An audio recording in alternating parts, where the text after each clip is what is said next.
നമസ്കാരം. കേരളത്തിലെ ഒരു UP സ്കൂൾ അധ്യാപികയ്ക്ക് അവർ റിട്ടയർമെന്റിന് ശേഷം എന്താണ് ഗ്രാറ്റുവിറ്റിയായി അവർക്ക് കിട്ടുക? 20 വർഷം ഒരാൾ സർക്കാർ സർവീസിൽ അധ്യാപന രംഗത്ത് ഉണ്ടായിരുന്നു എന്ന് കരുതുക. അതും UP സ്കൂൾ തലത്തിലുള്ള ഒരു അധ്യാപകനാണ് എന്ന് വിചാരിക്കുക. 20 വർഷത്തെ സേവനം കഴിഞ്ഞ് അയാൾ പിരിഞ്ഞു പോകുമ്പോൾ 78.5 ലക്ഷം രൂപ അയാൾക്ക് ഗ്രാറ്റുവിറ്റിയായി കിട്ടും എന്നുണ്ടെങ്കിൽ തീർച്ചയായും കേരളത്തിലേക്ക് അധ്യാപക വൃത്തി ചെയ്യുവാൻ വേണ്ടി ആളുകളുടെ കുത്തൊഴുക്കായിരിക്കും എന്നതിൽ യാതൊരു സംശയവുമില്ല. 20 വർഷം സേവനം അനുഷ്ഠിക്കുമ്പോൾ കിട്ടുന്ന ശമ്പളത്തിന് പുറമെയാണ് 20 വർഷം കഴിഞ്ഞ് സർവീസിൽ നിന്ന് വിരമിക്കുമ്പോൾ ഇയാൾക്ക് കിട്ടുന്നത് 78.5 ലക്ഷം രൂപയാണ് എന്നുണ്ടെങ്കിൽ പിന്നീട് മറ്റു ജോലികളെ കുറിച്ചൊന്നും ആളുകൾ ചിന്തിക്കാൻ സാധ്യതയില്ല. കേരളത്തിൽ ഇതെങ്ങനെയാണ് സാധിക്കുക എന്നുള്ളത് മനസ്സിലാകുന്നില്ല. ഈ സംശയം തന്നെയാണ് ഇപ്പോൾ സാമൂഹ്യ മാധ്യമങ്ങളിൽ വൈറലായിക്കൊണ്ടിരിക്കുന്നത്. അടുത്ത കാലത്ത് BJP-യിലേക്ക് ചേക്കേറിയ PC ജോർജിന്റെ മകൻ ഷോൺ ജോർജ് തന്റെ FB പേജിൽ കുറിച്ചതും ഇത് തന്നെയാണ്. മുഖ്യമന്ത്രിയുടെ മകൾ വീണ വിജയൻ എക്സാലോജിക് എന്ന കമ്പനി തുടങ്ങുന്നതിന് മൂലധനമായി സ്വീകരിച്ചത് തന്റെ അമ്മയായ കമല വിജയൻ റിട്ടയർ ചെയ്തപ്പോൾ കിട്ടിയ പണമാണ് എന്നുള്ളതാണ് അറിയാൻ കഴിഞ്ഞിരിക്കുന്നത്. വീണ ഒരു അംഗം മാത്രമായുള്ള ഒരു കമ്പനിയാണ് എക്സാലോജിക് സൊല്യൂഷൻ. ഇത് ബംഗളൂരു ആസ്ഥാനമായി രജിസ്റ്റർ ചെയ്തിരിക്കുന്നു. 10,000 രൂപ മൂല്യമുള്ള 10 ഓഹരികളാണ് ഇവർക്കുള്ളത്. അതായത് 1 ലക്ഷം രൂപയുടെ ഓഹരികളാണ് ഉള്ളത്. എന്നാൽ ഇവര്, അതായത് വീണ വിജയനിൽ നിന്നും 78.47 ലക്ഷം രൂപയാണ് എക്സാലോജിക് എന്ന കമ്പനിയിലേക്ക് ലോണായി കൊടുത്തിരിക്കുന്നത്. വീണയുടെ അക്കൗണ്ടിൽ നിന്നാണ് അത് ചെയ്തിരിക്കുന്നത്. അതുകൊണ്ടാണ് ബൈ ക്യാഷ് അക്കൗണ്ട് വഴി നടന്നതിലാണ് ഇങ്ങനെ കാണിച്ചിരിക്കുന്നത്. 78.47 ലക്ഷം രൂപയാണ് ഇവർ ഇതിന് മൂലധനമായി കൊടുത്തിരിക്കുന്നത്. ഈ പണം കിട്ടിയിരിക്കുന്നത് അത്രയും എവിടെ നിന്നുള്ള എന്നുള്ള ചോദ്യത്തിനാണ് മുഖ്യമന്ത്രി പിണറായി വിജയൻ നിയമസഭയിൽ പറഞ്ഞത്, എൻ്റെ മകൾക്ക് ഒരു സംരംഭം തുടങ്ങണം എന്ന ആഗ്രഹം വന്നപ്പോൾ എൻ്റെ മകളുടെ അമ്മയായ, അതായത് എൻ്റെ ഭാര്യയായ കമല വിജയൻ റിട്ടയർ ചെയ്ത് കിട്ടിയ പണം ഉപയോഗിച്ചുകൊണ്ടാണ് അവരത് ചെയ്തത്. എൻ്റെ ഭാര്യ അപ്പോൾ പറയുകയുണ്ടായി, വലിയ തോതിലൊന്നും വേണ്ട, ചെറിയ രീതിയിൽ നീ ഒരു കമ്പനി തുടങ്ങൂ എന്ന് പറഞ്ഞു. വീണ വിജയൻ ബംഗളൂരു ആസ്ഥാനമായി എക്സാലോജിക് എന്ന കമ്പനി രജിസ്റ്റർ ചെയ്യുന്നത്. ഈ കമ്പനിയുടെ മേൽവിലാസം കൊടുത്തിരിക്കുന്നത് വീണായ് Thaikandi, care of AKG centre, പാളയം, തിരുവനന്തപുരം എന്നാണ്. ഇതിലെല്ലാം അടിമുടി ദുരൂഹതയാണ്. എന്നാൽ ഇങ്ങനെ തുടങ്ങിയ കമ്പനിയുടെ മൂലധനം എവിടെ നിന്നുള്ള ചോദ്യമാണ് മുഖ്യമന്ത്രി നിയമസഭയിൽ പറഞ്ഞത്. ഇത് കേൾക്കാത്ത ബഹുമാനപ്പെട്ട പ്രേക്ഷകർക്ക് വേണ്ടി ഇപ്പോൾ ഈ ദൃശ്യങ്ങൾ ഒന്ന് കാണിക്കാം. മുഖ്യമന്ത്രിയുടെ കൈകൾ ശുദ്ധമാണ് എന്നാണ് മുഖ്യമന്ത്രി ഇതിൽ പറയുന്നത്. ഇത് നേരത്തെ കേൾക്കാത്ത ബഹുമാനപ്പെട്ട പ്രേക്ഷകർക്ക് വേണ്ടി ഞങ്ങൾ ഈ ദൃശ്യം ഒന്നുകൂടി സംപ്രേഷണം ചെയ്യുന്നു. അതൊന്നും നമ്മളെ ഏൽക്കില്ല, കാരണം ഈ കൈകൾ ശുദ്ധമാണ്. അതുകൊണ്ട് തന്നെയാണ് നേരത്തെ ഭാര്യയെക്കുറിച്ചായിരുന്നു, ഇപ്പം മെല്ലെ മകളിലേക്ക് എത്തിയിട്ടുണ്ട്. കാണേണ്ട കാര്യം എന്താണെന്നറിയോ? മകള് ബാംഗ്ലൂരിൽ കമ്പനി തുടങ്ങാൻ പോകുന്നത് എൻ്റെ ഭാര്യ, അവളുടെ അമ്മ റിട്ടയർ ചെയ്ത് കിട്ടിയ കാശ് അത് ബാങ്കിൽ നിന്ന് എടുത്ത് കൊടുക്കുകയാണ്. നീ പോയിട്ട് നിൻ്റെതായ കമ്പനി തുടങ്ങുക, സ്വന്തമായിട്ട് ചെറിയ കമ്പനി തുടങ്ങിയാൽ മതി എന്ന് പറഞ്ഞിട്ട് തുടങ്ങുകയാണ്. അപ്പോൾ അതിൽ നിന്ന് വന്നതുകൊണ്ട് തന്നെ ഇങ്ങനെയുള്ള കാര്യങ്ങളൊന്നും കേൾക്കുമ്പോൾ എനിക്കൊരു മാനസിക കുലുക്കം ഉണ്ടാവില്ല. കണ്ടുവല്ലോ, എൻ്റെ കൈകൾ ശുദ്ധമാണ്, എൻ്റെ മടിയിൽ കനമില്ല. അതുകൊണ്ട് തന്നെ നിങ്ങളുടെ മുമ്പിൽ ഞാൻ വളരെ ചാരിതാർത്ഥ്യത്തോടു കൂടി, അല്പം അഹങ്കാരത്തോടു കൂടി തന്നെ തല ഉയർത്തി നിന്നുകൊണ്ട് പറയും, ഈ കൈകൾ ശുദ്ധമാണ്. ഇതേ ഭാഷയിലാണ് മുഖ്യമന്ത്രി നിയമസഭയിൽ പ്രസ്താവിച്ചത്. അതായത് വീണ വിജയൻ എന്ന തൻ്റെ മകൾ തുടങ്ങിയിരിക്കുന്ന കമ്പനിയുടെ മൂലധനം തൻ്റെ ഭാര്യ അധ്വാനിച്ചുണ്ടാക്കിയ പണം തന്നെയാണ്. തൻ്റെ ഭാര്യയുടെ സേവനകാലം അവർ പിരിഞ്ഞു പോന്നു കഴിഞ്ഞപ്പോൾ അവർക്ക് കിട്ടിയ ആ പണം കൊണ്ടാണ് കമ്പനി തുടങ്ങിയത് എന്ന് മുഖ്യമന്ത്രി പറഞ്ഞിരിക്കുന്ന വാദങ്ങൾ അമ്പേ കളവാണ് എന്നുള്ളതാണ് ഇപ്പോൾ ഷോൺ ജോർജ് തൻ്റെ FB പേജിൽ കുറിച്ചിരിക്കുന്നത്. അങ്ങനെയെങ്കിൽ കമല വിജയന്റെ ഏത് ബാങ്ക് അക്കൗണ്ടിലാണ് ഈ പണം നിക്ഷേപിച്ചിരുന്നത്? 78.47 ലക്ഷം രൂപ കമല വിജയന്റെ ഏത് ബാങ്ക് അക്കൗണ്ടിൽ നിന്നാണ് വീണയുടെ അക്കൗണ്ടിലേക്ക് ട്രാൻസാക്ഷൻ ചെയ്തിരിക്കുന്നത്? അതിൻ്റെ ഡീറ്റെയിൽ എല്ലാം കാണിക്കേണ്ടി വരും, അതിൻ്റെ വിശദാംശങ്ങൾ കാണിക്കേണ്ടതായി വരും. അല്ലാതെ ഇപ്പോൾ എൻ്റെ അമ്മയുടെ പണമാണ് ഞാൻ ഉപയോഗിച്ചത് എന്ന് വാക്കാൽ പറഞ്ഞുകൊണ്ട് ഒരു കാരണവശാലും ഒരു അന്വേഷണ ഏജൻസിയും അത് മുഖവിലക്കെടുക്കില്ല, വിശ്വാസയോഗ്യമായി കണക്കിലെടുക്കില്ല. ഇവിടെയാണ് മുഖ്യമന്ത്രി നിയമസഭയെ തെറ്റിദ്ധരിപ്പിച്ചിരിക്കുന്നു, നിയമസഭയിൽ കളവ് പറഞ്ഞിരിക്കുന്നു. നിയമസഭയിൽ കളവ് പറയാൻ പാടില്ല, നുണ പറയാൻ പാടില്ല എന്നുള്ളതാണ് ചട്ടം. അങ്ങനെയാണെങ്കിൽ കമലാ വിജയന്റെ പണമല്ല ഇതെന്നുണ്ടെങ്കിൽ, അല്ലെങ്കിൽ കമലാ വിജയന്റെ പണമാണ് എന്ന് തെളിയിക്കത്തക്ക രീതിയിൽ, സമർത്ഥിക്കത്തക്ക രീതിയിലുള്ള ബാങ്ക് രേഖകളൊന്നും കാണിക്കാൻ സാധിച്ചില്ല എന്നുണ്ടെങ്കിൽ തീർച്ചയായും മുഖ്യമന്ത്രി ജനങ്ങളെ തെറ്റിദ്ധരിപ്പിച്ചു, നിയമസഭാ സാമാജികരെ തെറ്റിദ്ധരിപ്പിച്ചു. ഒരു കാരണവശാലും നിയമസഭയിൽ കള്ളം പറയാൻ പാടില്ല എന്ന ചട്ടലംഘനം മുഖ്യമന്ത്രി നടത്തിയിരിക്കുന്നു എന്നുള്ളത് തന്നെയാണ്. അത് ക്രിമിനൽ കുറ്റം തന്നെയാണ്. മന്ത്രിസഭയെ നയിക്കുന്ന സഭാനാഥനായ മുഖ്യമന്ത്രി തന്നെ ഇതുപോലെ നിയമസഭയെയും നിയമസഭാ സാമാജികരെയും പൊതുജനങ്ങളെയും തെറ്റിദ്ധരിപ്പിക്കുന്ന രീതിയിൽ കളവ് പറഞ്ഞു, തന്റെ സ്വാർത്ഥ താല്പര്യങ്ങൾ സംരക്ഷിക്കുന്നതിന് വേണ്ടി, സ്ഥാപിത താല്പര്യങ്ങൾ സംരക്ഷിക്കുന്നതിന് വേണ്ടി, തന്റെ മകളെ സംരക്ഷിക്കുന്നതിന് വേണ്ടി അത്തരത്തിൽ കളവ് പറഞ്ഞു എന്ന് പറയുമ്പോൾ മുഖ്യമന്ത്രി ക്രിമിനൽ കുറ്റമാണ് ചെയ്തിരിക്കുന്നത്. സഭയുടെ നടപടി ചട്ടങ്ങളെ മുഖ്യമന്ത്രി അവഗണിച്ചു എന്ന് തന്നെയാണ് പറയേണ്ടി വരിക. എന്നാൽ ബഹുമാനപ്പെട്ട മുഖ്യമന്ത്രിയുടെ ഭാര്യ ശ്രീമതി കമലാ വിജയൻ എവിടെയാണ് ജോലി ചെയ്തത് എന്ന് ഞങ്ങൾ മാധ്യമങ്ങൾ അന്വേഷിച്ചു കഴിഞ്ഞപ്പോൾ സെന്റ് ജോസഫ് സ്കൂളിലാണ്, ഒരു എയ്ഡഡ് സ്കൂളായിരുന്നു അവർ ജോലി ചെയ്തിരുന്നത് എന്നാണ് ഞങ്ങൾക്ക് അറിയാൻ സാധിച്ചത്. ശ്രീമതി കമലാ വിജയൻ 12 വർഷങ്ങൾക്ക് മുൻപേ തന്നെ റിട്ടയർ ചെയ്തിരുന്നു എന്നുള്ള വിവരം കൂടി ലഭിച്ചിരുന്നു. അതോ അതിനു മുമ്പ് റിട്ടയർമെന്റ് ചെയ്തിരുന്നു എന്നുള്ള കാര്യങ്ങൾ വ്യക്തമല്ല. എന്നാൽ 12 വർഷം മുമ്പ് റിട്ടയർ ചെയ്തു എന്നുള്ള കാര്യങ്ങളാണ് അറിയാൻ സാധിക്കുന്നത്. എന്നാൽ അവരോട് അടുത്ത പല കേന്ദ്രങ്ങളും പറയുന്നു അവർ അതിനു മുൻപേ തന്നെ റിട്ടയർമെന്റ് നടത്തിയിരുന്നു എന്നുള്ളതാണ് അറിയുന്നത്. ഇപ്പോൾ 68 വയസ്സുള്ള ശ്രീമതി കമലാ വിജയൻ 12 വർഷം മുൻപ് അവർ ജോലിയിൽ നിന്ന് വിരമിക്കുമ്പോൾ തീർച്ചയായും അവർക്ക് 56 വയസ്സായിരിക്കണം പ്രായം. അങ്ങനെയാണ് എന്നുണ്ടെങ്കിൽ അവർ 20 വയസ്സിൽ ജോലിക്ക് കയറി എന്ന് വിചാരിക്കുക. 36 വർഷത്തെ സേവനം കിട്ടിയിട്ടുണ്ടെങ്കിൽ അവർക്ക് പിരിഞ്ഞു പോരുമ്പോൾ 78 ലക്ഷം, അതായത് 78.47 ലക്ഷം രൂപ ഗ്രാറ്റുവിറ്റിയായി കിട്ടിയിട്ടുണ്ട് എന്ന് പറയുമ്പോൾ അതിന്റെ വിശദാംശങ്ങൾ കാണിക്കുവാൻ അവർ ബാധ്യസ്ഥയാണ്. എയ്ഡഡ് സ്കൂളിൽ നിന്നും ഒരു ടീച്ചർ ഇതുപോലെ 20 വർഷമോ അല്ലെങ്കിൽ 36 വർഷമോ അവർക്ക് വേണമെന്നുണ്ടെങ്കിൽ സർവീസ് ഉണ്ടെന്ന് നമുക്ക് കരുതാം. അതിനുള്ള രേഖകളൊന്നും അവർ ഹാജരാക്കിയിട്ടില്ല. തീർച്ചയായും അവർ ഇവിടെ നിന്നാണ്, അതായത് കമലാ വിജയന്റെ റിട്ടയർമെന്റിന് കിട്ടിയ പണമാണ് ഇതിനു വേണ്ടി വിനിയോഗിച്ചത് എന്ന് പറയുമ്പോൾ അവർ എത്ര വർഷം സ്കൂളിൽ ജോലി ചെയ്തിരുന്നു, എന്നാണ് സർവീസിൽ കയറിയത്, എന്നാണ് വിരമിച്ചത്, വിരമിക്കൽ ആനുകൂല്യമായി അവർക്ക് എത്ര രൂപ കിട്ടിയിരുന്നു, അത് ഏത് ബാങ്കിലാണ് നിക്ഷേപിച്ചിരുന്നത്, വീണാ വിജയന് ഏത് തീയതിയിലാണ് ഏത് ബാങ്കിൽ നിന്നാണ് ഈ പണം കൈമാറിയത് എന്നുള്ള രേഖകളെല്ലാം സീരിയസ് ഫ്രോഡ് ഇൻവെസ്റ്റിഗേഷൻ ഓഫീസേഴ്സിന് നൽകേണ്ടതായി വരും. മുഖ്യമന്ത്രി നിയമസഭയിൽ പറഞ്ഞ കാര്യങ്ങൾ അത്രയും സത്യമാണ് എന്ന് വിശ്വസിക്കാൻ നമ്മൾ തയ്യാറാണ്. അങ്ങനെ വിശ്വസിക്കണം. മുഖ്യമന്ത്രിയെ നമ്മൾ അവിശ്വസിക്കാൻ തയ്യാറല്ല, മുഖ്യമന്ത്രിയെ വിശ്വസിക്കുന്നു. എന്നാൽ മുഖ്യമന്ത്രി പൊതുജനത്തെയും വിശ്വാസത്തിലെടുക്കണം. പൊതുജനങ്ങളുടെ ഇത്തരത്തിലുള്ള സംശയങ്ങൾ ദൂരീകരിക്കുവാൻ ഈ സംസ്ഥാനത്തിന്റെ മുഖ്യമന്ത്രി എന്ന രീതിയിൽ, അതും മുഖ്യമന്ത്രിയുടെ മകളെ ചുറ്റിപ്പറ്റി, മുഖ്യമന്ത്രിയുടെ ഭാര്യയെ ചുറ്റിപ്പറ്റി ഉണ്ടായിരിക്കുന്ന ഊഹാപോഹങ്ങളും സംശയങ്ങളും തീർക്കുവാൻ അദ്ദേഹം ബാധ്യസ്ഥനാണ്. ഈ സംസ്ഥാനത്തിന്റെ ഭരണാധികാരി, ഭരണ ചുമതലയുള്ള മുഖ്യമന്ത്രി എന്ന രീതിയിൽ തന്റെ കുടുംബത്തിനുമേൽ വന്നു ഭവിച്ചിരിക്കുന്ന ഈ സംശയത്തിന്റെ നിഴൽ ദൂരീകരിക്കുവാൻ അദ്ദേഹം ബാധ്യസ്ഥനാണ്.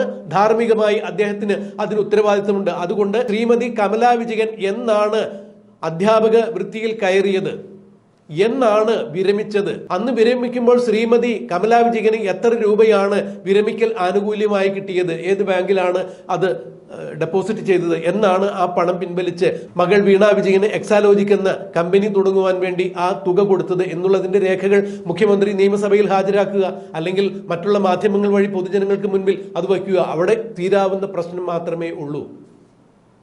മുഖ്യമന്ത്രി പറയുന്നതെല്ലാം സത്യമാണ്, മുഖ്യമന്ത്രിയുടെ കൈകൾ ശുദ്ധമാണ്, മടിയിൽ കനവില്ല എന്നുണ്ടെങ്കിൽ മുഖ്യമന്ത്രി എന്തുകൊണ്ടാണ് ഇത്തരം രേഖകൾ പൊതുജനങ്ങൾക്ക് മുൻപിൽ വയ്ക്കുവാനോ അല്ലെങ്കിൽ നിയമസഭയിൽ വയ്ക്കുവാനോ ബാധ്യസ്ഥനാകാതെ അല്ലെങ്കിൽ അതിന് തയ്യാറാകാതെ ഇങ്ങനെ മാറി നടക്കുന്നത് എന്നുള്ളത് തന്നെയാണ് ഇപ്പോൾ ഉയരുന്ന ആരോപണങ്ങളും ആക്ഷേപങ്ങളും. മറിച്ച് വീണാ വിജയൻ ഇപ്പോൾ ഒന്ന് ചെയ്തിരിക്കുന്നു, അതായത് താൻ ഈ പറയുന്ന കാര്യങ്ങളിലെല്ലാം വീണാ വിജയന് കൃത്യമായ പങ്കുണ്ട്. CMRൽ നിന്നും 1,72,00,000 രൂപ എക്സാലോജിക്കിന് കിട്ടിയിട്ടുണ്ട്. അത് അഴിമതി പണമാണ്, അല്ല എന്നുണ്ടെങ്കിൽ അത് കൈക്കൂലിയാണ്, മാസപ്പടിയാണ്. മുഖ്യമന്ത്രിയുടെ മകൾ എന്ന നിലയിൽ തന്റെ ബിസിനസ് നടത്തിക്കൊണ്ടുപോകുവാൻ ഒരു കച്ചവടക്കാരൻ അതിന് തടസ്സങ്ങളൊന്നും ഇല്ലാതിരിക്കുവാൻ വേണ്ടി ഈ രാജ്യത്തെ, ഈ സംസ്ഥാനത്തെ ഭരണാധികാരിയായ മുഖ്യമന്ത്രിയുടെ മകൾക്ക് കോഴപ്പണം കൊടുത്തതാണ് 1,72,00,000 രൂപ എന്നുള്ളതാണ് ഇപ്പോൾ പരക്കെ ഉയർന്നിരിക്കുന്ന ആക്ഷേപം. ഇത് ശരിവയ്ക്കുന്ന രീതിയിൽ തന്നെയാണ് ഇപ്പോൾ വീണാ വിജയന്റെ പെരുമാറ്റം. കാരണം ഇതിന് ഈ മാസപ്പടി വിവാദം കൂടാതെ അന്വേഷിക്കുവാൻ വേണ്ടി സീരിയസ് ഫ്രോഡ് ഇൻവെസ്റ്റിഗേഷൻ ഓഫീസിന്റെ അന്വേഷണം വരുമ്പോൾ അതിന് തടയിടണം, അല്ലെങ്കിൽ അത് നിർത്തലാക്കണം. ഏത് വിധേനയും ഈ അന്വേഷണം എക്സാലോജിക്കിലേക്ക് എത്താതിരിക്കുവാൻ വേണ്ടി ബഹുമാനപ്പെട്ട ഹൈക്കോടതി തടയണം എന്ന് അഭ്യർത്ഥിച്ചുകൊണ്ട് വീണ വിജയൻ ഇപ്പോൾ മനു പ്രഭാകർ കുൽക്കർണി വഴി കർണാടക ഹൈക്കോടതിയിൽ ഒരു റിട്ട് ഹർജി കൊടുത്തിരിക്കുന്നു, സ്റ്റേ ഹർജി കൊടുത്തിരിക്കുന്നു. ഇതെന്തിനാണ്? വീണ വിജയൻ തെറ്റ് ചെയ്തിട്ടില്ല എന്നുണ്ടെങ്കിൽ, മുഖ്യമന്ത്രി പറയുന്നത് പോലെ ഈ കൈകൾ ശുദ്ധമാണ് എന്നുണ്ടെങ്കിൽ, വീണയുടെ മടിയിൽ കനമില്ലെങ്കിൽ പിന്നെ എന്തിനാണ് വീണ വിജയൻ ഇത്തരത്തിൽ കർണാടക ഹൈക്കോടതിയിൽ ഒരു സ്റ്റേ ഹർജിയുമായി പോയിരിക്കുന്നത്? സീരിയസ് ഫ്രോഡ് ഇൻവെസ്റ്റിഗേഷൻ ഓഫീസിന്റെ അന്വേഷണം ആ വഴിക്ക് നടക്കട്ടെ എന്ന് വീണ വിജയന് മനസ്സിലാക്കിയാൽ മതിയല്ലോ, അല്ലെങ്കിൽ അങ്ങനെ കരുതിയാൽ മതിയല്ലോ. മടിയിൽ കനമില്ല എന്നുണ്ടെങ്കിൽ പിന്നെ എന്തിനാണ് സീരിയസ് ഫ്രോഡ് ഇൻവെസ്റ്റിഗേഷൻ ഓഫീസിനെ വീണ വിജയനും മുഖ്യമന്ത്രി ബഹുമാനപ്പെട്ട പിണറായി വിജയനും ഭയക്കുന്നത് എന്തിനാണ് എന്നുള്ളത് മനസ്സിലാകുന്നില്ല.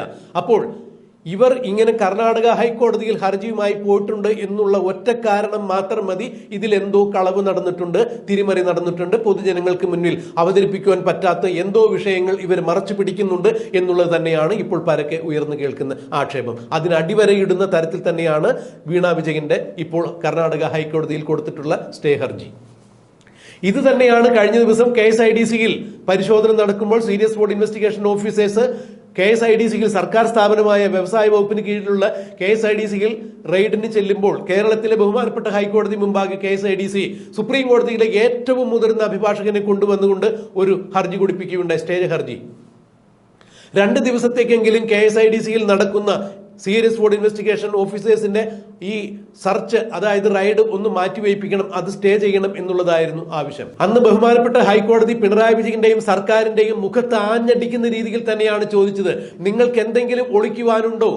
സർക്കാരിന്റെ അഭിഭാഷകൻ ലജ്ജിച്ച് തലതാഴ്ത്തി എന്നോണം തന്നെയാണ് കോടതിയിൽ പറഞ്ഞത്, ഒന്നും ഒളിക്കാനില്ല എന്ന് ബഹുമാനപ്പെട്ട ഹൈക്കോടതി ജസ്റ്റിസായ ദേവൻ രാമചന്ദ്രന് മുമ്പിൽ സർക്കാർ അഭിഭാഷകന് പറയേണ്ടതായി വന്നു, KSIDCയുടെ അഭിഭാഷകന് പറയേണ്ടതായി വന്നു, വൈദ്യനാഥന് പറയേണ്ടതായി വന്നു. അങ്ങനെയെങ്കിൽ പിന്നെ നിങ്ങൾക്ക് ഒന്നും ഒളിക്കാനില്ലെങ്കിൽ പിന്നെ എന്തുകൊണ്ടാണ് ഈ അന്വേഷണത്തെ ഭയക്കുന്നത്? അന്വേഷണം നടക്കട്ടെ, അന്വേഷണത്തെ നേരിടട്ടെ. ഒന്നും ഭയക്കാനില്ലെങ്കിൽ, ഒന്നും ഒളിച്ചു വയ്ക്കാനെങ്കിൽ പിന്നെ എന്തുകൊണ്ടാണ് നിങ്ങൾ ആ രേഖകൾ, അവർ ആവശ്യപ്പെടുന്ന സീരിയസ് ഫ്രോഡ് ഇൻവെസ്റ്റിഗേഷൻ ഓഫീസേഴ്സ് ആവശ്യപ്പെടുന്ന രേഖകൾ പിന്നെ എന്തുകൊണ്ട് നിങ്ങൾക്ക് കൊടുക്കാൻ സാധിക്കുന്നില്ല എന്ന് തന്നെയാണ് ബഹുമാനപ്പെട്ട ഹൈക്കോടതിയുടെ ജസ്റ്റിസ് ദേവൻ രാമചന്ദ്രൻ ചോദിച്ചത്. ഇത് പിണറായി വിജയന് കൂനുമേൽ കുരുപോലെ ഒരു അടിയായി. ഈ അടി കിട്ടിയതിന് തൊട്ടുപുറകെ തന്നെയാണ്, അതായത് 1,72,00,000 രൂപ വീണ വിജയൻ കൈപ്പറ്റി എന്ന് പറയുമ്പോൾ ആ 1,72,00,000 രൂപ കൊടുത്തു എന്ന് പറയുന്ന CMRL എന്ന കരിമണൽ കമ്പനിയുടെ കോർപ്പറേറ്റ് ഓഫീസ്, ആലുവയിലുള്ള കോർപ്പറേറ്റ് ഓഫീസിൽ സീരിയസ് ഫ്രോഡ് ഇൻവെസ്റ്റിഗേഷൻ ഓഫീസേഴ്സ് 2 ദിവസം തുടർച്ചയായ റെയ്ഡ് നടത്തി വിലപ്പെട്ട പല വിവരങ്ങളും അവിടെ നിന്ന് കടത്തിക്കൊണ്ടുപോയി. അതിന് തൊട്ടടുത്ത ദിവസം തന്നെ തിരുവനന്തപുരത്തുള്ള സംസ്ഥാന സർക്കാരിന്റെ വ്യവസായ വകുപ്പിന് കീഴിലുള്ള KSIDCയിലേക്ക് റെയ്ഡിനെത്തുന്നു. അവിടെ നിന്ന് അവരുടെ അക്കൗണ്ട് ഡീറ്റെയിൽസ് എല്ലാം അടങ്ങുന്ന software serious fraud investigation officers കടത്തിക്കൊണ്ടുപോകുന്നു, പിടിച്ചെടുക്കുന്നു. വീണ്ടും മൂന്നാമത് നിൽക്കുന്നയാള് വീണ വിജയനും വീണ വിജയന്റെ കമ്പനിയായ എക്സാലോജിക് സൊല്യൂഷനുമാണ് എന്ന് തിരിച്ചറിഞ്ഞ മുഖ്യമന്ത്രിയുടെ മകളായ വീണ വിജയനും എക്സാലോജിക്കിന്റെ MD കൂടിയായ വീണ വിജയനും തന്ത്രപൂർവ്വം കർണാടക ഹൈക്കോടതിയെ സമീപിച്ചിരിക്കുന്നു. കാരണം വീണ വിജയന്റെ കമ്പനിയായ എക്സാലോജിക്കിന്റെ പ്രവർത്തനം മുഴുവൻ കേരളത്തിലാണ് നടന്നിട്ടുള്ളത് എങ്കിലും കമ്പനിയുടെ രജിസ്ട്രേഷൻ നടന്നിരിക്കുന്നത് കർണാടകയിലെ ബംഗളൂരുവിലാണ്. അതുകൊണ്ട് തന്നെ കർണാടക ഹൈക്കോടതിയിലാണ് ഇപ്പോൾ വീണ വിജയൻ മനോജ് പ്രഭാകർ കുൽക്കർണി വഴി ഒരു ഹർജി കൊടുത്തിരിക്കുന്നത്. ഇതിൽ അടിമുടി ദുരൂഹതയുണ്ട്. CMRLന്റെ ഓഫീസ് റൈഡ് ചെയ്തതിനു ശേഷം KSIDCയിലേക്ക് സീരിയസ് ഫ്രോഡ് ഇൻവെസ്റ്റിഗേഷൻ ഓഫീസേഴ്സ് എത്തുന്നു. അതിനുശേഷം പിന്നീട് അവർക്ക് എത്തുവാനുള്ളത് വീണ വിജയനിലേക്കാണ്. കാരണം 1,72,00,000 രൂപ വാങ്ങി എന്ന് പറയുന്ന ആൾ വീണ വിജയനാണ്, എക്സാലോജിക്കിന്റെ MD ആയ വീണ വിജയനാണ്. KSIDCയിലേക്ക് സീരിയസ് ഫ്രോഡ് ഇൻവെസ്റ്റിഗേഷൻ ഓഫീസേഴ്സ് ചെല്ലുവാനുള്ള കാരണം KSIDCക്ക് 13% ഓഹരിയാണ് CMRL എന്ന കമ്പനിയിൽ ഉള്ളത്. അതിലേറെ രസകരമായ ഒരു വസ്തുത, 1 കോടി രൂപയുടെ ഷെയർ മാത്രമാണ് CMRL KSIDCക്ക് ഉള്ളത്. പക്ഷേ ഈ കേസിന് 2 പ്രാവശ്യം ഹൈക്കോടതിയെ സമീപിക്കേണ്ടി വന്നതിനാൽ സുപ്രീം കോടതിയിലെ ഏറ്റവും വില കൂടിയ അഭിഭാഷകരിൽ ഒരാളായ വൈദ്യനാഥന് കൊടുക്കേണ്ടി വന്നത് ഒരു സിറ്റിങ്ങിന് 25 ലക്ഷം രൂപയാണ്. അതായത് ഇവര് ആകെ 1 കോടി രൂപയുടെ ഷെയറാണ് CMRL ഉള്ളതെങ്കിൽ ഇപ്പോൾ 1/2 കോടി രൂപ, 50 ലക്ഷം രൂപ അഭിഭാഷകന് മാത്രം കൊടുത്തു കഴിഞ്ഞിരുന്നു. ഇനിയിപ്പോൾ അഭിഭാഷകന്റെ കൂടെയുള്ള മറ്റ് വക്കീലന്മാർ, അവരുടെ ക്ലർക്ക് മുതലായ ആളുകളുടെ ശമ്പളം എത്രയാണെന്നുള്ളത് അവരുടെ ബില്ലുകൾ വരുമ്പോഴേ അറിയാൻ സാധിക്കുള്ളൂ. അപ്പോൾ തുക ഒരുപക്ഷെ 1 കോടിക്ക് അടുത്താവും. അതായത് 1 കോടി നിക്ഷേപം മാത്രമുള്ള KSIDC കേസ് നടത്തുവാനുള്ള, അല്ലെങ്കിൽ കേസിന്റെ പ്രാരംഭ ഘട്ടത്തിൽ സ്റ്റേ വാങ്ങിക്കുവാൻ വേണ്ടി 50 ലക്ഷം രൂപ മുടക്കിയിരിക്കുന്നു. ഇത്തരത്തിലുള്ള കെടുകാര്യസ്ഥത, അഴിമതി ഈ കേരളത്തിലല്ലാതെ മറ്റേത് എവിടെ നടക്കും എന്ന് തന്നെയാണ് ഇപ്പോൾ സാധാരണ ജനങ്ങൾ ചോദിക്കുന്നത്, മൂക്കത്ത് വിരൽ വെച്ചുകൊണ്ട് ചോദിക്കുന്നത്. മുഖ്യമന്ത്രിയുടെ മകളെ രക്ഷിച്ചെടുക്കുവാൻ വേണ്ടി സർക്കാരിന്റെ പണം ഉപയോഗിച്ചുകൊണ്ട് തന്നെയാണ് ഇപ്പോൾ സംസ്ഥാന വ്യവസായ വകുപ്പ് മന്ത്രി KSIDCയിൽ നടക്കുന്ന ഈ റെയ്ഡ് ഏത് വിധേനയും സ്റ്റേ ചെയ്യണം എന്നാവശ്യപ്പെട്ടുകൊണ്ട് കേരള ഹൈക്കോടതിയിൽ ഹർജി കൊടുത്തിരിക്കുന്നത്. അതിന് പ്രത്യേകിച്ച് യാതൊരു തരത്തിലും ഒരു ഗുണവും കണ്ടില്ല എന്ന് കണ്ടപ്പോൾ തന്നെയാണ് ഇപ്പോൾ കർണാടക ഹൈക്കോടതിയിൽ പോയിരിക്കുന്നത്. കേരളത്തിലാണ് ഈ കേസിന്റെ രാഷ്ട്രീയ പശ്ചാത്തലം നിലനിൽക്കുന്നത് എന്നുള്ളതിനാൽ കേരളത്തിന് ഈ കേസിന്റെ പ്രസക്തി എന്താണെന്ന് മനസ്സിലാക്കി കേരള ഹൈക്കോടതിയുടെ ഉത്തരവ് എന്താണെന്ന് മനസ്സിലാക്കിക്കൊണ്ട് അത് പരിഗണിക്കാതെ ആയിരിക്കില്ല ഒരു കാരണവശാലും കർണാടക ഹൈക്കോടതിയുടെ ഈ സ്റ്റേ ഹർജിയിന്മേലുള്ള വിധി എന്ന് തന്നെയാണ് ഇപ്പോൾ നിയമവൃത്തങ്ങൾ ചൂണ്ടിക്കാണിക്കുന്നത്. അതായത് കേരളത്തിലെ ഹൈക്കോടതിയിൽ നടന്ന സംഭവങ്ങൾക്കുപരിയായി, ഹൈക്കോടതിയുടെ സമീപനത്തിനുപരിയായി വീണ വിജയന്റെ ഈ സ്റ്റേ ഹർജിയിൽ കർണാടക ഹൈക്കോടതി മറിച്ചൊരു തീരുമാനമെടുക്കുവാൻ സാധ്യതയില്ല എന്ന് തന്നെയാണ് നിയമവൃത്തങ്ങൾ ചൂണ്ടിക്കാണിക്കുന്നത്. എന്തായാലും ചീള് കേസുകളല്ല സീരിയസ് ഫ്രോഡ് ഇൻവെസ്റ്റിഗേഷൻ ഓഫീസേഴ്സ് അന്വേഷിക്കാറുള്ളത്. ഇന്ത്യയിലെ തന്നെ വമ്പന്മാരായ പല ആളുകളെയും തീഹാർ ജയിലിൽ കിടത്തിയ ഒരു അന്വേഷണ ഏജൻസി തന്നെയാണ് സീരിയസ് ഫ്രോഡ് ഇൻവെസ്റ്റിഗേഷൻ ഓഫീസേഴ്സ്. അതായത് അഴിമതി കാര്യങ്ങളിൽ, തട്ടിപ്പ് കാര്യങ്ങളിൽ ഏറെ ഗുരുതരമായ പ്രമാദമായ കേസുകൾ തന്നെയാണ് ഇവർ അന്വേഷിച്ചിട്ടുള്ളത്. മുൻ കേന്ദ്രമന്ത്രിയായ ചിദംബരത്തിന്റെ മകൻ കാർത്തിക് ചിദംബരവും ഉൾപ്പെട്ട ഒരു കേസാണ് ഇവർ അടുത്ത കാലത്ത് സമീപഭാവിയിൽ അന്വേഷിച്ച് ചിദംബരവും മകനും തിഹാർ ജയിലിൽ കിടക്കേണ്ടതായി വന്നു. പിന്നീട് വാസൻ ഐ കെയറുമായി ബന്ധപ്പെട്ട ഒരു കേസിലായിരുന്നു സീരിയസ് ഫ്രോഡ് ഇൻവെസ്റ്റിഗേഷൻ ഓഫീസിന്റെ അന്വേഷണം ഉണ്ടായിരുന്നത്. അവരും തക്കതായ രീതിയിൽ ശിക്ഷ ഏറ്റുവാങ്ങുകയുണ്ടായി. പിന്നീട് നമ്മുടെ പത്തനംതിട്ട കേന്ദ്രീകരിച്ച് നടന്നിരുന്ന, അതായത് വലിയ വിദ്യാഭ്യാസ യോഗ്യതയുള്ള ആളുകൾ, ഡോക്ടേഴ്സും മറ്റുമുള്ള ഒരു കുടുംബത്തിലെ ആളുകൾ നടത്തിയ പോപ്പുലർ ഫിനാൻസ് തട്ടിപ്പ് കേസുമായി ബന്ധപ്പെട്ട കേസുകളും സീരിയസ് ഫ്രോഡ് ഇൻവെസ്റ്റിഗേഷൻ ഓഫീസാണ് അന്വേഷിച്ചത്. അവിടെയും കൃത്യമായ രീതിയിൽ തന്നെ അവർ നിയമ നടപടികൾ കൈക്കൊണ്ടു ഇവരും ജയിലിൽ പോയി. അങ്ങനെയെങ്കിൽ ഇപ്പോൾ സീരിയസ് ഫ്രോഡ് ഇൻവെസ്റ്റിഗേഷൻ ഓഫീസ് അന്വേഷിച്ചുകൊണ്ടിരിക്കുന്ന വീണ വിജയന്റെ മാസപ്പടി ഈ കേസും മാസപ്പടി വിവാദവും തീർച്ചയായും കൃത്യമായ അന്വേഷണത്തിലൂടെ തന്നെ അവർ കൃത്യമായ വിവരങ്ങൾ കണ്ടെത്തും. അത് കോടതിക്ക് മുൻപിൽ എത്തിക്കും. തീർച്ചയായും നിയമ നടപടികൾ ഉണ്ടാകും. വീണ വിജയൻ അറസ്റ്റിലാകും, ജയിലിലാകും എന്ന് തന്നെയാണ് നിയമവൃത്തങ്ങൾ ചൂണ്ടിക്കാണിക്കുന്നത്. കാരണം നേരത്തെ ചൂണ്ടിക്കാണിച്ച കമലാ വിജയന് എങ്ങനെയാണ് 78.47 ലക്ഷം രൂപ ഗ്രാറ്റുവിറ്റിയായി കിട്ടിയത്, എങ്ങനെയാണ്, എത്ര വർഷത്തെ സർവീസ് അവർക്കുണ്ട്, എന്നാണ് അവർ ജോലിയിൽ കയറിയത്, എന്നാണ് വിരമിച്ചത്, ഈ പണം ഏത് ബാങ്കിലാണ് നിക്ഷേപിച്ചിരുന്നത്, ഏത് ബാങ്കിൽ നിന്നാണ് ഇവർ ട്രാൻസ്ഫർ ചെയ്ത് വീണ വിജയന്റെ ഏത് അക്കൗണ്ടിലാണ് കൊടുത്തത് എന്നുള്ള കാര്യങ്ങൾക്കെല്ലാം കൃത്യമായ രീതിയിൽ തന്നെ ഇവർക്ക് രേഖകൾ ഹാജരാക്കാൻ സാധിക്കണം. ഇനി ഏതെങ്കിലും വിധത്തിലുള്ള രേഖകൾ ഇവർക്ക് ഹാജരാക്കാൻ സാധിച്ചാൽ തന്നെ CMRL നിന്നും 1,72 ലക്ഷം രൂപ ഇവർക്ക് കൊടുത്തിരിക്കുന്നു, അതിന് CMRL നികുതി അടച്ചിരിക്കുന്നു എന്നുള്ള ആദായ നികുതി വകുപ്പിന്റെ ഇൻട്രീം സെറ്റിൽമെന്റ് ബോർഡിൽ പറഞ്ഞിരിക്കുന്ന കാര്യങ്ങൾ ഒരു കാരണവശാലും നിഷേധിക്കാൻ ആർക്കും സാധിക്കില്ല. CMRLന്റെ ഓഫീസിൽ നിന്നും 2 ദിവസം നിരന്തരമായ റെയ്ഡിലൂടെ SFIO ഉദ്യോഗസ്ഥർ പിടിച്ചുകൊണ്ടുപോയ രേഖകളിലും വീണ വിജയന് കൃത്യമായ രീതിയിൽ തന്നെ അവിടെ നിന്ന് പണം കൊടുത്ത രേഖകളുണ്ട്. അത് ഈ 1,72 ലക്ഷം രൂപ മാത്രമല്ല എന്നുള്ളതാണ് അറിയാൻ സാധിക്കുന്നത്. മുഖ്യമന്ത്രി പിണറായി വിജയനും ഏതാണ്ട് 98 കോടി രൂപ അവിടെ നിന്ന് ക്യാഷായി തന്നെ കൊടുത്തിട്ടുണ്ട് എന്നുള്ള രേഖകളെല്ലാം കിട്ടിയിരിക്കുന്നു എന്നുള്ളതാണ് അറിവ്. അങ്ങനെയെങ്കിൽ വീണ വിജയനെ സംരക്ഷിക്കുവാൻ വേണ്ടി മുഖ്യമന്ത്രി നിയമസഭയിൽ നുണ പറഞ്ഞു എന്നുള്ളതിന് പുറമെ KSIDC ആയ സർക്കാർ സ്ഥാപനത്തിന് CMRL ഷെയർ ഉണ്ട് എന്നുള്ളതിനാൽ തന്നെ CMRL നടന്നിരിക്കുന്ന അഴിമതിക്ക് സംസ്ഥാന സർക്കാരിന്റെ നേതാവായ അല്ലെങ്കിൽ തലവനായ മുഖ്യമന്ത്രിക്ക് ധാർമ്മികമായ ഉത്തരവാദിത്തമുണ്ട് എന്നുള്ളതിന്റെ പേരിൽ മകളെ അറസ്റ്റ് ചെയ്ത് ജയിലിലേക്ക് കൊണ്ടുപോകുമ്പോൾ മുഖ്യമന്ത്രി തൽസ്ഥാനത്ത് നിന്ന് മാറി നിൽക്കേണ്ടതായി വരും. CPM-ൽ അതിനുള്ള ഇപ്പോഴേ തന്നെ അവിടെ പ്രതിസന്ധികൾ ഉണ്ടായിരിക്കുന്നു, അവിടെ അതിൽ നിന്നുള്ള സമ്മർദ്ദങ്ങൾ ഇപ്പോഴേ ഉണ്ടായിരിക്കുന്നു എന്നുള്ള കാര്യങ്ങളാണ് അറിയാൻ സാധിക്കുന്നത്. അതായത് വീണ വിജയൻ മാത്രമല്ല ഈ കേസിൽ പ്രതിയായി അകത്തേക്ക് പോകുക, മുഖ്യമന്ത്രി കൂടി പെടും എന്ന് തന്നെയാണ് അറിയാൻ സാധിക്കുന്നത്. മുഖ്യമന്ത്രി ഇതുവരെ കളിച്ച കളികളൊന്നും ഈ കളിയിൽ, അതായത് സീരിയസ് ഫ്രോഡ് ഇൻവെസ്റ്റിഗേഷൻ ഓഫീസിന്റെ മുമ്പിൽ നിലനിൽക്കില്ല എന്ന് തന്നെയാണ് നിയമവൃത്തങ്ങൾ ചൂണ്ടിക്കാണിക്കുന്നത്. ഏതെങ്കിലും ഒരു തരത്തിലുള്ള തെളിവുകൾ ഉണ്ടാക്കി കാണിച്ചു കഴിഞ്ഞാൽ മറ്റുള്ള ഇടങ്ങളിൽ നിന്നെല്ലാം സീരിയസ് ഫ്രോഡ് ഇൻവെസ്റ്റിഗേഷൻ ഓഫീസേഴ്സ് പിടിച്ചെടുത്ത തെളിവുകൾ മുഖ്യമന്ത്രിക്കും മുഖ്യമന്ത്രിയുടെ മകൾക്കും എതിരായി തന്നെ നിലകൊള്ളുന്നു എന്നുള്ളത് തന്നെയാണ് അതിനടിസ്ഥാനമായി നിയമവൃത്തങ്ങൾ ചൂണ്ടിക്കാണിക്കുന്നത്. അതായത് ഫലത്തിൽ വീണ വിജയൻ പെട്ടിരിക്കുന്നു, തദ്വാര മുഖ്യമന്ത്രിയും പെട്ടിരിക്കുന്നു എന്നുള്ളത് തന്നെയാണ് ഇപ്പോൾ നിയമവൃത്തങ്ങൾ ചൂണ്ടിക്കാണിക്കുന്നത്.